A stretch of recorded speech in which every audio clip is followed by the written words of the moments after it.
I set off on this year-long journey from 15 to 16, and exactly a year to train for it. And I went off in the gym, and I couldn't get anywhere near it. The most I ever pulled in the gym was 454 kilo. That's the most I'd ever pulled in the gym. So I go on this year-long journey, and I'm in the gym, and I'm pulling weights, and every week I'm getting more and more frustrated with myself. And then 6 months in, I'm like, shit, I've made a mistake here. I can't pull 500 kilo off the floor. But I'd surrounded myself with an amazing team of doctors, scientists, blood doctors, psychologists, hypnotherapists, you name it. I had this team around me. And it was a scientist that actually sat me down one day and just explained to me that you're never going to be able to lift that off the floor because the human body is not capable of lifting that off the floor. But there is one way.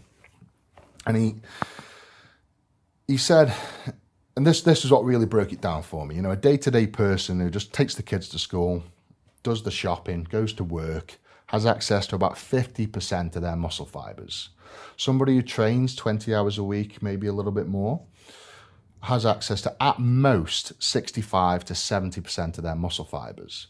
But then you get a woman who's driving down the motorway in a big accident, the kids under a car, and they can lift the car off of the kids. She has access to 100% of the muscle fibers. And why is that? It's the fight or flight scenario. And it's just a massive release of hormone, adrenaline. And it's a natural thing. It's been proven. It's a natural thing that people can do extraordinary feats of strength when they're put in a scenario. And it can't be faked.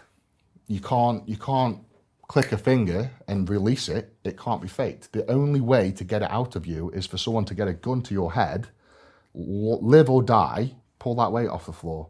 And obviously I can't do that on the day. I can't get someone to put a shotgun to my face and say, pull that 500 kilo. I'm sure you could maybe call a few people. So that's the scenario I had to create in my head. Okay. And with a psychiatrist, with a hypnotherapist, we worked together and we got it to a point where I was able to create a scenario in my head that when I walked up to the 500 kilo, I wasn't lifting 500 kilo off the floor. To put it in retrospect, I was lifting a car off of my kids. And that's the only way I was able to do that lift. I had to train my brain to put myself in this scenario. That wasn't the scenario I got in my head, by the way. I'm just giving you an example. Okay. The actual scenario is something that I cannot talk about because it's very dark, very deep, very disturbing.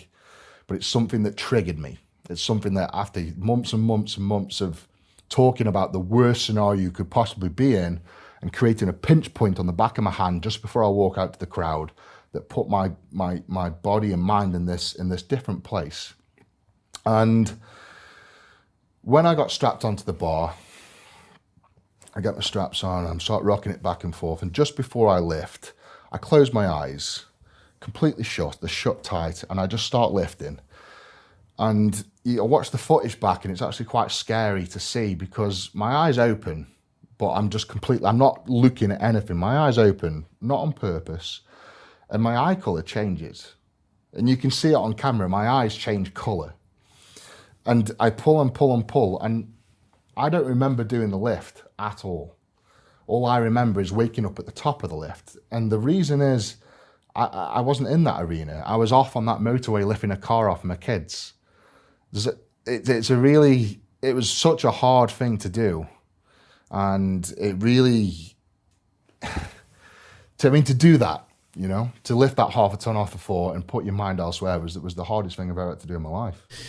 Hiring a sports psychologist, I believe that's what you did, right? And yep. And in doing that, did that like unlock some crazy potential that you didn't have access to before? I could turn that weight into my child. And I've got to lift that weight off my child in order to save my child. And those are the sort of things that, you'd be getting in my head walking into lifts. I've got to pull this bus as fast as I possibly can because my kids were under the wheels or whatever, It was just little tricks of the mind like that. I mean, the deadlift was a special one.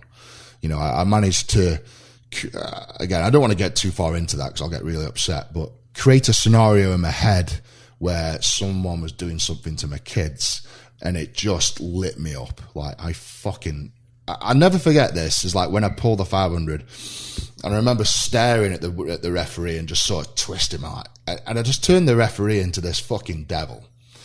And I just remember staring at him, and when you're that angry, like there was no human on that planet that could have stopped me from fucking killing that guy if I wanted to that day. Like I would have plowed through 200 policemen. I was fucking raged. And I just managed to get myself so wound up, and then it's like, boom, right, you're the fucking devil, and strap onto that devil and rip that fucker up. And that was a very weird and unique thing for me to do, but to master that was fucking hard. So I mean, talking with a psychiatrist, it was very like, right, what makes you angry? What drives you in life? What do you love the most? Just sort of digging at things, finding what made me tick. And then we found that tick box. We found something I found something that I'm majorly, obsessed with, in love with, and that's my kids. They are the number one thing in my life. And then the psychiatrist started touching on little scenarios with them. Well, what if this happened? How would you feel? And I'm like, yeah, I'd kill them. And then you add a bit in, or how would you feel then? And then we got to a scenario, it was just like, where I was just like fucking shaking in anger on a couch, just like, and then the psychiatrist was like, okay, calm down, we found it. There we go. And then it was just like channeling in on that one sort of scenario. Little bits every week when I was doing my deadlifting training, just a little bit. Not ever done before. Like, what's your mindset? That's a good one. Going into that. Mindset. You've got to have a lot of self-belief in life, but the problem is you get a lot of self-belief and you get called arrogant. You get called a little arsehole, a little twat in the sport, spouting your mouth, and people start to dislike you, and you can almost get isolated from the sport, like I did in my youth. Yeah. But it's sort of like backing up your bullshit. If you talk the talk, walk the walk. And I think that for me, that was a good mental approach of becoming the Conor McGregor of strongman. Yeah. Gives you that confidence, being that loudmouth, Yeah. and then that arrogance turns into confidence, and that's a big factor. Arrogance is thinking you're better than somebody else, but confidence is knowing you're better than somebody else. You got to. But you've got to be arrogant to be confident. That's the way it is. It goes in that order, not the way around. Oh.